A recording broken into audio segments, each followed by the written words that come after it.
Welcome to News of the Money World. Delightful that you could join us. And I'm just delighted again. Just moments of delight I'm having all day today, Rupert. How are you? I'm very good, actually. Feeling good, actually. I've had a good day. We're hiring some new people, launching a new website. It's kind of, for once, things are working for me. You rocking some new branding on your shirt? That's looking really Exactly. crisp. Yeah. Looks good. So, yeah, hopefully anyone that's listening, come and visit the brand new kotalos.co.nz and let us know what you think. We've got some new customer journeys. We've got some new ways of making it easy for people to invest in our fund. So, yeah, come and have a look. Be really excited to hear your feedback. No, that's good. All right. So let's just have a little chat, shall we? Let's have a little chat. There's a few things on the agenda. Editorial over? Yeah, that's right. Well, editorial / what do you call that when you talk before you talk? What's that called? The banter. Banter. I'm not really good at these words. Banter. Yeah, that was that. So banter over. All right. And show shall begin. So let's talk about all of these events that are happening around the world. One of the repetitive themes that we talk about is a 60-40 portfolio, or the apparent death of the 60-40 portfolio. We're in a really interesting regime with that. So we'll talk about that. We'll talk about how New Zealand is different to the rest of the world. A little bit of Elon Musk and Tesla. Where did 2% inflation targeting come from? Finish up on the death of the petrodollar arrangement and that whole fiasco and what that all means, if anything. But let's just maybe actually start with how different is New Zealand from the rest of the world? Because culturally, you pick up on this a lot after spending a bit of time in New Zealand. We often will own the problem as if it's like our unique endemic problem that we only have in New Zealand. And we kind of forget that the rest of the world is also going through things like inflation and house prices and demographic changes and all that sort of stuff. So yeah, how is New Zealand different to the rest of the world, Rupert? I think it's a really interesting one, right? We're very good at beating ourselves up in New Zealand. And to be fair, I've probably been one of the negativity cheerleaders. So I'm happy to put my hand up on that. But it's actually the issues that everyday Kiwis are facing aren't materially different to anywhere else, right? So we've got cost of living is a massive issue, whether you look in Australia, the US, Europe, it is all there. We've got rampant house price inflation that's making it really hard for people to buy houses, whether you're in Sydney, Ohio, anywhere, right? It's the same set of issues. We've got a wealth transfer where in the US, what's fascinating, some stats I read this morning, where actually the top 5% of earners have over the last 3 years have seen their wages increase significantly more than the rest. So again, we've got increasing world of haves and have-nots. So as we spend a lot of time talking about this in New Zealand and kind of going, well, how do we do this? How do we fund infrastructure? How do we do that? I think we kind of can't beat ourselves up too much, because I don't think we're all that unique in our situation. I think we do have two things which are a little bit different. We do have a massive infrastructure deficit. In saying that, in the US, their roads were built in the 1960s and haven't been touched ever since. It's kind of, so probably Australia and Europe have done better on infrastructure than we have. And then we come back to our core economic stats, right, where we do have a slower economy. There's no question on that. But that's probably a lot more down to the structure of our economy than anything else, and the fact that we haven't evolved. We've got zero manufacturing. We've got zero kind of technology or anything innovative. Those are structural issues that we need to sort. But look, us kind of forecasting to print 0.4% or 0.6% GDP growth this year. Australia's only at 1%, so slightly smidgen higher. We got the US at kind of 2%. But what's also really interesting is both of those two economies have also got massive negative GDP per capita. So they've kind of got productivity declines. And actually one of the big things that's driving their economies at the moment is migration. Yeah. So in the US, I think what they're saying is they reckon there could be anywhere between 100 to 150,000 immigrants a month coming into the US, which is a massive number, right? And that's kind of, they don't really know what the real number is because of the size of their legal immigration. In Australia, they're expecting population growth of about 200%. So again, the economy, it's all very, very similar, right? And the migration is driving house prices, it's driving rents, it's making it hard for kind of everyday people to live. It's setting up all these cultural issues, setting up all of these other issues. And so I guess when we look at it, we're not that different to anywhere else in the world. Potentially, we're just slightly further ahead in the cycle, which is why we're kind of beating ourselves up on it. Yeah, I totally agree. Like I think we sometimes lead when it comes to a lot of things, right? But I think in the West, if I can use that term really, really broadly, and it's not the perfect definition either, but in the West, the way that government policy, central bank policy was implemented following March 2020, set in course this rhythm. It kind of reset everything according to a certain rhythm. So it makes sense that we're now going through some of the band-aid sort of reactionary fixes, like, hey, there's a labor shortage, let's open up the floodgates of immigration. And that creates probably more of a housing shortage, or it really puts pressure on that, as well as the lack of infrastructure, which was already failing. And so you kind of have this entourage effect of issues. And then when you kind of zoom out and you look at this across Canada, Australia, the US, the UK, New Zealand, we're probably all in the same bucket here. You have this general trend of complacency, angst, battle, and then renewal. And there's these distinct phases, I think, that we go through. This is something I've been thinking about for a while, but there's these distinct phases that we go through. And I think we're kind of in this transitory phase, right? Where at the end, things will actually become all right, I think. But we have to go look, through. they always do become all right. And look, the night is always darkest just for but It's good. I think what's fascinating about it, right? You look at what's going to happen this year. This year was always the year of the election. Yeah. And kind of, it's fascinating, right? You go in France, where they've just kind of, with the European elections, and they've moved a long way to the hard right, and to the extent that they've now needed to call parliamentary elections in France, which is going to cause massive change and divergence. The UK, there's no way the Conservatives come back into power. Admittedly, they're a slightly different story because they are so incompetent. They should have been turfed out many years ago. I think they're probably more incompetent than the Labour Party actually here, which is saying something. Then we've got in the US, for someone like yourself, yes, that's good. And then we've got in the US, we've got Donald Trump, who's likely to win. Your home country, Trudeau's likely out. Modi, arguably the greatest leader that India has had since kind of partition, since Gandhi.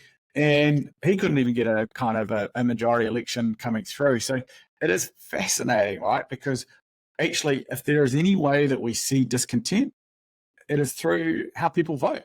And that's what we're starting to see, right? We're seeing a lot of changes in government because, you know what? People are not happy with where they're at. That's right. And I guess that's the risk with populism, right? Like as things are uncomfortable, as people are feeling angry, they'll bring into power those that are more populist, more extreme, whether it's left or right, which then fans into flame that conflict. But it kind of is inevitable. It seems to be that's the way we are wired, is that we have to bring ourselves to some sort of argy-bargy at some stage before we get the resolution at the end of it. And I think even just as it relates to investing in infrastructure, if the road works and you can just let a little bit of air out of your tires for a little bit longer to get through, you'll be all right. And you know, that's the recommended treatment, is just deal with it in the short term, but eventually it builds up, right? And it gets so bad. And I think, like, I'm looking forward to the other side of this, of course, when we get the renewal period where things are actually nicer and happier, and we have a new state of equilibrium, because there'll be the have and the have-nots. Those will be different groups of people, I think. And I think that's where you're going to see structural changes. I'm thinking way into the future. Maybe this is like some sort of techno-utopian society. I don't know. But we're heading towards some sort of transition. I guess when we look at New Zealand, we kind of beat ourselves up and we go, let's just get out of here. But then we jump out of the frying pan into the fire. Let's move to Australia. House prices aren't that much better over there, and they're not getting much better. Well, they're a lot worse over there. They got unemployment rising over there. I think kind of the way I justify it in my own mind is, I guess you're in New Zealand now, but I mean, I don't care about it because it's Australia. So if I lived over there, or if I lived in the US, I kind of know that it's a basket case. I know that there are a whole lot of issues, but I don't really care because one day I'll come back home and I'll just escape all those issues then. Whereas New Zealand is my home. So that's why I care about it. That's why I'm passionate about it. And that's why I'm desperate. There's all of these things that, do they impact my everyday life? Probably not quite so much, but it still annoys me. And I get really, really frustrated that we can't do a better job at it. Yeah. No, I hear you. And some of these things are kind of structural. It's hard because we're locked into a system of money, which is programmed to work a certain way. So let's touch on the bond story. So a bond, kind of like your mortgage, except in reverse. Money goes out, you get a steady income stream back with the principal amount eventually in the end. But the value of the bonds are inversely connected to interest rates. So if interest rates go up, the value of the bonds go down. And so when interest rates go up, bonds go down. Just said that. But if interest rates go higher from here, that could be really interesting. We've spoken about this before. I guess I would be concerned that the markets are not necessarily prepared for a higher and longer regime. Could there be instability? Yes, but there also could be significant drawdowns in most portfolios if the value of bonds plummeted. Do you feel like this is a risk which is like, hey, it's no different to the risk that we've always faced, i.e. higher for longer, which triggers this? Or do you feel like that risk of higher for longer is probably larger than what most of us are talking about right now? Well, I think I'm going to go one step further up, and kind of, because you got to remember, right, there are two things that you price in when you price into bonds and interest rates. You've kind of got the base rate inflationary impacts to kind of go to where is the Reserve Bank. So that's the higher for longer argument. But you've also got risk spreads and duration, etc., right? And the riskier the bond is, therefore the higher price is, so therefore the price goes up, so the interest rate goes up, the value comes down.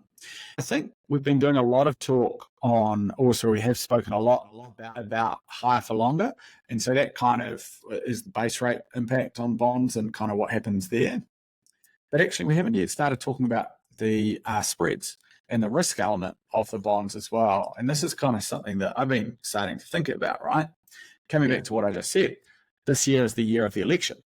And what do politicians do around elections? They spray money everywhere. And so, I mean, coming back to little old New Zealand, right? We've seen the tax cuts. Again, as an electoral bribe. We've seen Shane Jones's $1.5 billion slush fund, which again is just so he can go buy some votes. We're seeing quite a lot of stuff like that. In the US, we know that, or everyone agrees that Donald Trump is not going to run an economically sound policy book, right? We all know that he wants to cut taxes and spend more, despite the fact they've already got a very large deficit. Europe, we're starting to see kind of some of the more populism, which leads to more money. And so I guess this is one of the things that I'm really fascinated about at the moment, as we've got high debt levels across many economies than we've had for a very long time. I mean, Trump's going to come in and he's going to have double the level of debt that he inherited when he first came into the presidency 8 years ago. And so does this mean all of a sudden, so not only should we be worrying about higher for longer, but actually do we have to worry about risk spreads blowing out and actually starting to think for all of a sudden, do we start to kind of walk our way into a world of sovereign crises? And how does that all look, right? Particularly in a higher interest rate environment where we're refinancing debt, long-term government debt in the 4 to 5%, and all of a sudden interest goes from being 4 or 5% of GDP, or 4 or 5% of GDP, up to, in some countries, they're saying it's going to get up to like 10 or 11. Wow. I've never heard you talk like this before, Rupert. Keep going. This is great. Let's talk about sovereign. It's an interesting. It's an interesting one, right? Because you go, logically, it's a really interesting one to think through. Where all of a sudden you go, at what point do we start kind of thinking, kind of talking about fixed income in true fixed income language, and start thinking about risk spreads and what does that mean for pricing? Yeah, we do it at the micro level. Why are we not doing it at the macro level? And I just find it fascinating, right? Because I do think we're likely in a world for higher for longer. I do think we're in a world of much higher debt, and we've got politicians that don't really care about debt. And so therefore, at what point, we saw it last year with Liz Truss and Trussonomics in the UK, that at what point do the markets turn around to other economies and go, hold on a sec, I don't actually like you sitting at 120% of debt to GDP. I want to see that coming down. And then the politicians go, well, we can't afford to because we're now paying out 5 to 7% of GDP as interest payments, whereas previously we were down at 2 or 3%. Yeah. Yeah, like this is that's pretty heavy, man. Like that's a pretty big sort of It's a big global. conversation. Yeah, well, that's a global financial crisis, is what that is. If we start going down that. Well, yeah, but until it potentially is, until you get the federal US Federal Reserve stepping in, and they'll just buy the US dollars, right? So and that's where I think, and I know, well, this will be music to your ears, Darcy, but this kind of shows where the financial system is kind of completely circular, and to be honest, it's slightly farcical. And that, how does that play out? We end up with higher bond prices. We end up with rising spreads. It kind of gets pretty tough for a tiny bit of time. And then we kind of realize that the higher interest rates are impacting the broader economy. And then the Federal Reserve steps in and starts buying the debt. So we've got one side of the government printing money to buy the debt off the other side. Yeah.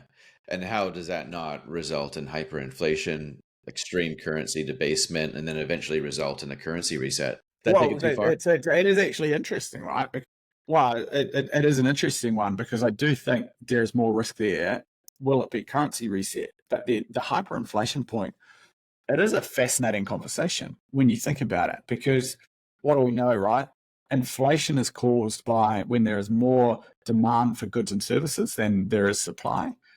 And fundamentally, that is driven by lots of money sloshing around in the economy. When you got governments running massive deficits, that is exactly what that means. And then I think it is a really tough one. So I don't know, right? But I do think it probably does become inflationary. And does that mean that actually, because of the political settings, we are in a world of higher inflation for longer, and it's actually going to be really hard to get through that? I mean, is that, yeah, kind of, I think it raises the question of what is the right inflation target for the current environment? Well, let's talk about that, because, hey, someone locally in New Zealand here came up with the idea not that long ago, really, that 2% is the number. 2% is the number. Let's just target 2% inflation rate, and we'll move the interest rate around until we get that Goldilocks zone of 2%, because that is the number. And then that caught on. Central banks from around the world started doing that. And my question will be, well, why not zero?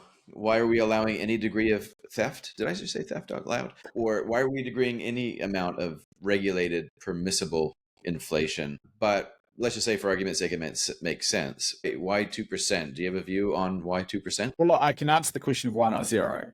I mean, economies, we want inflation, right? Because at the end of the day, we want people to spend today. And if they believe that actually by keeping money in the bank and spending tomorrow, there's no cost of doing that, then that makes it really hard to grow an economy. So I think we all agree that some inflation is needed. The question is how much. And it is a really fascinating one, right? I actually have no idea. I'm not an economist. I'm just starting to read a few things at the moment, which are starting to question whether 2% is the right number, because every single person that I read, they talk about it being a pretty arbitrary number that was made up in Wellington, and then that's just kind of been exported around the world. And it's kind of worked for the better part of the last 30 years. Though I'm saying that, the US only implemented that in 2011. So they've only actually had true inflation targeting for a very short period of time. But we've also got to think about what happened during that period, right? So over the last 30 years, we've been through a massive globalization, which has pushed costs down. So average labor costs around the globe have actually significantly fallen as the world has globalized.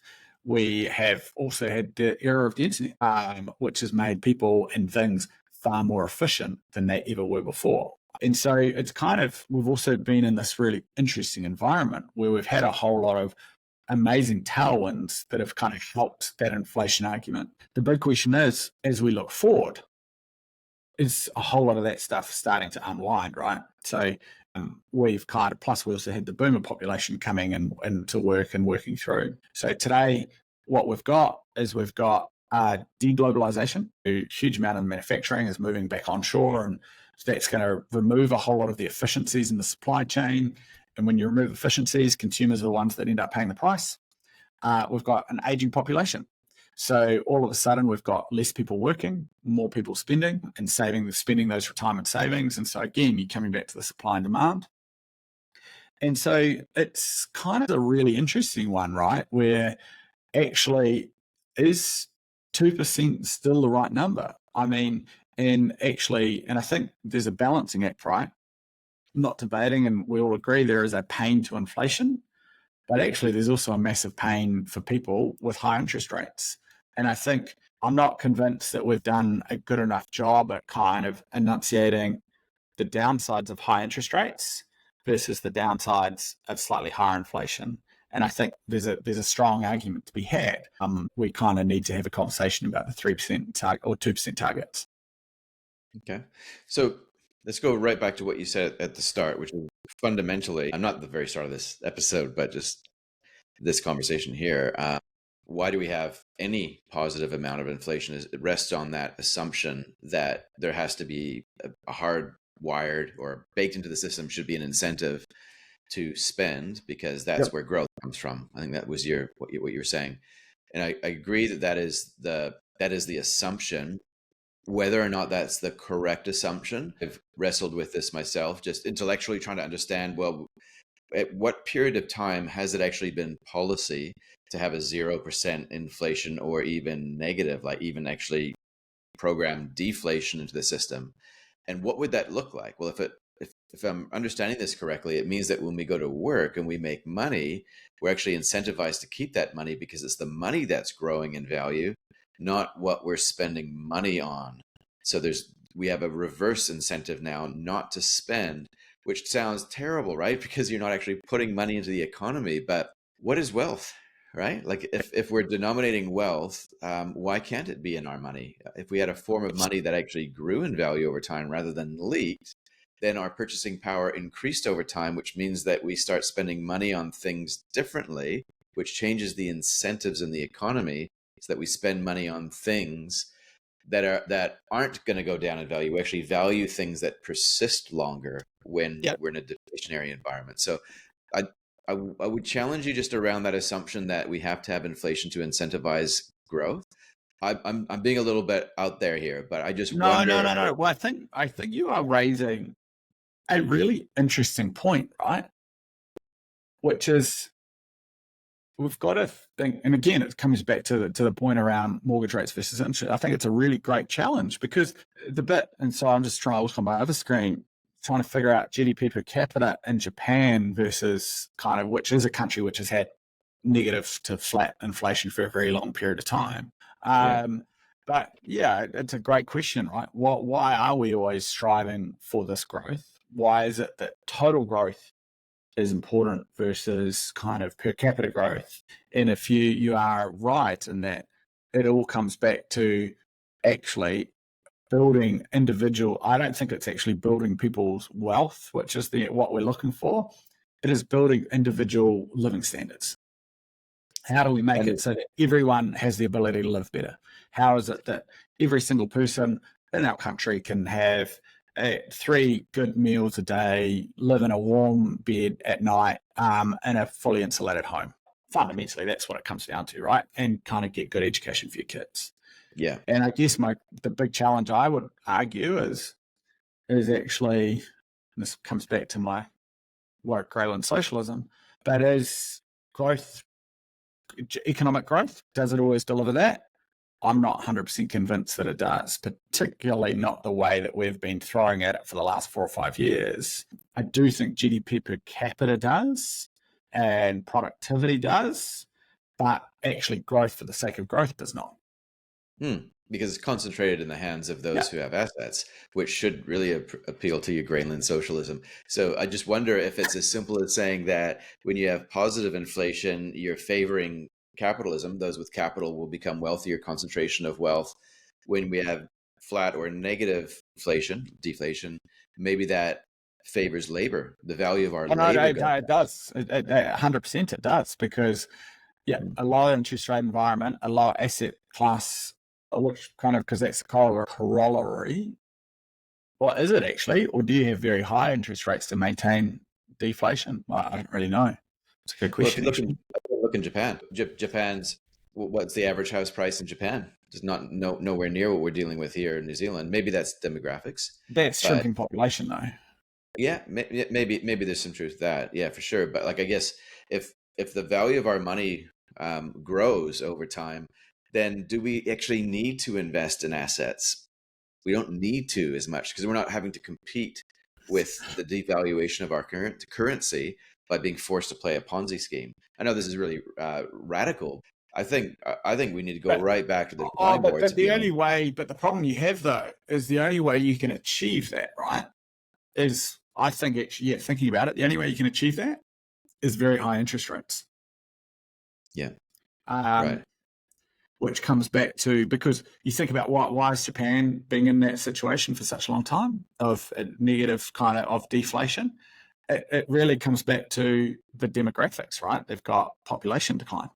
They've got a significantly aging population. And so we are willing to kind of accept those underlying kind of economic factors, which means shutting our borders to migration, all of those kind of things. Yeah, it's a fascinating one though. I think one comes with high, and I think interest rates are very high to achieve deflation.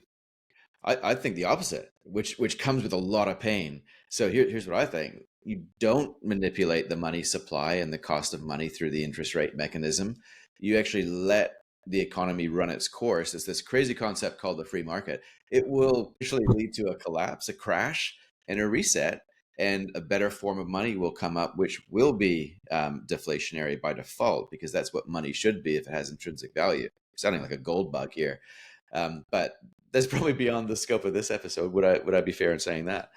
Definitely. Okay.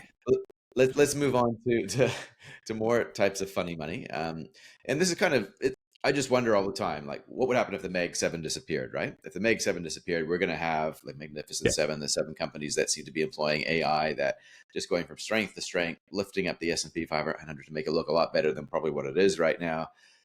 If that was taken away, we'd be living in a very subdued world. We wouldn't be so optimistic about the share market. Tesla was one of those companies. Correct me if I'm wrong, but now it's no longer in the Meg-7, is it? Is that right? No, Tesla's horrible. It goes down like 60% from its height. This is how much I'm paying attention to Tesla. There's so much I'm not paying attention to Tesla. In fact, the way that he's behaving, I was saying to you before we record, the way that Elon Musk is behaving is very, very similar to like the vibe that Donald Trump seems to put out occasionally. And so you've got a little bit more to share here than I have knowledge around the matter, but talk to me a little bit about how he's behaving in terms of how he pays himself and what he wants to do. I mean, he's behaving like a king. It's as simple as that, right? He's kind of the photos with his kids, with the Pope, all of this kind of stuff, right? He's become the king. Yeah. And so I just find it fascinating. So it's kind of, as people might know, over the weekend, kind of the Tesla shareholders, they held the vote, the AGM, to approve Elon's $56 billion pay packet that was previously approved in 2018, but then struck down by a Delaware judge, and also the move to Texas, because you moved to Texas away from Delaware because Texas has got very friendly courts that will always look out for the majority shareholders versus the minority shareholders. Personally, I'm kind of slightly flabbergasted that shareholders did approve the pay packet for 2 simple reasons. One is there is no way it was necessary. He's already got $100 to $150 billion tied up in Tesla. If that's not enough of an incentive to make him kind of want to make it work, then what's an extra $50 billion? Let's be honest. And then the second reason is that it's already been granted to him, but now the share price has slid so far that actually, based on current share prices, he would no longer qualify for that full incentive. So it's kind of sitting there going, so I'm just amazed of why and how shareholders didn't take it away. And I'm also really surprised that shareholders have kind of elected to move the company from Delaware down to Texas, because it's going to take away a lot of their minority rights and a lot of what they do. And it kind of, because let's be honest, a lot of the corporate behaviors in there are pretty atrocious to start with, right? When he bought out Twitter, a lot of articles were talking about how he was moving engineering talent and software developers from Tesla and just making them go and camp out and help out at Twitter for a couple of months to kind of get things on track. The reports of kind of the boring toll has been digging the boring company, another one of his companies, has been digging tunnels under the new Gigafactory. No one's quite sure what they're for, but it's kind of some great PR for the boring company. And I just find it amazing, right? Because all of the traditional governance rules around conflicts of interest, making sure you kind of keep the different companies at arm's length, and you've got kind of all of those kind of things. None of that exists at Tesla. It feels as though it's run for him, for his piggy bank. And don't get me wrong, he is an absolute genius and will go down as kind of one of the greatest kind of industrialists of all time. But is that a good enough reason to mean that the normal rules don't need to apply to him? I don't know. That's a good question. I just think of Elon Musk as like the reincarnation of Howard Hughes, right? Like he's wearing white gloves, he's bottling his own urine eventually. He's building amazing fine crafts, right? I think it's just phenomenal. And maybe you're right. Maybe, hey, traditional business rules and expectations around how people should conduct themselves, they probably shouldn't apply for some chosen individuals like Donald Trump, myself, and Elon Musk, right? Like, wouldn't it be good if we could just make up those rules? Life isn't that simple. But where does it end, right? So you kind of go like, I mean, let's reading something fascinating at the moment about Vladimir Putin. And it's kind of interesting, right? Where he came in, well, intentions, kind of was very good for the first 4 or 5 years. Then he kind of played the lip service to it all, at least, and he was fine. Then he became more popular, and then more popular and more popular. And as they become more popular, as he's become more popular, he's become more and more the isolated Tsar of Russia, no different to kind of what they had back in the 1900s. And I guess, is this what happens with Elon? King Elon, all of a sudden, the more he gets away with, the more hype he gets, the more his shareholders give him, the more he's going to take. At what point do you say no? Yeah. It's fascinating because what we have at the nation state level, you probably also have at the corporate state level, right? The fact that he can ring up any leader in the world, I mean, it's fascinating, right? And there's been quite a lot of stuff on this as well, right? The day after the Argentinian president got elected, it was earlier this year, he's on the phone to him the next day and he'd managed to kind of arrange some deals between SpaceX and Tesla as well in Argentina. He's straight on the phone to Modi. It's actually truly amazing what he does, right? I mean, and I'm no kidding, right? When I looked kind of that photo that kind of emerged a couple of days ago of Elon Musk with his 6 kids meeting the Pope. Who else in the world gets that? He has become a king. Yeah. That's interesting. Like, because he's probably just on Twitter, just like you and I are occasionally, and he's probably seeing stuff like he'll call somebody a pedophile who's trying to rescue somebody from a trapped cave. He'll solve South Australia's energy problem. He'll get involved in the Ukraine conflict to give them the internet. He'll be all over the show doing whatever the heck he wants. And I guess that probably doesn't differ to a lot of elites. It's just that he's quite overt in how he's doing it, and he's not trying to do it in the shadows. And maybe that's the issue, is that he's not hiding it. Potentially. Yeah. I mean, the Ukraine one I found fascinating, right? You remember from last year where he decided to cut access to Starlink because somehow they'd figured out that they were using Starlink and they were about to fire a missile at one of the Russian ships. I mean, is that really? Well, it's 2 big concerns. One is, as a private citizen, that is not his decision to make. Yeah. Secondly, how did they get that data, actually? That's probably a much bigger question. How did they know that was about to happen? Yeah. There's a lot of questions, man. A lot of big questions today. A lot of big questions. And it's me kind of taking us into the conspiracy land at the moment. Yeah. And I thought I was going to save the best to last. Maybe we need to package this up and bring it. We should package the last one till next week because I think we're out of time. Yeah, I think so. Probably not a bad idea. Every week I take learning on that. By the way, I'm learning more, so it should be good. Awesome. Well, we've covered. I think we've covered it all, right? So we covered bonds. How is New Zealand different to the rest of the world? House prices, immigration, all that sort of stuff. We talked about Tesla. Why is 2% happening? And we'll save the last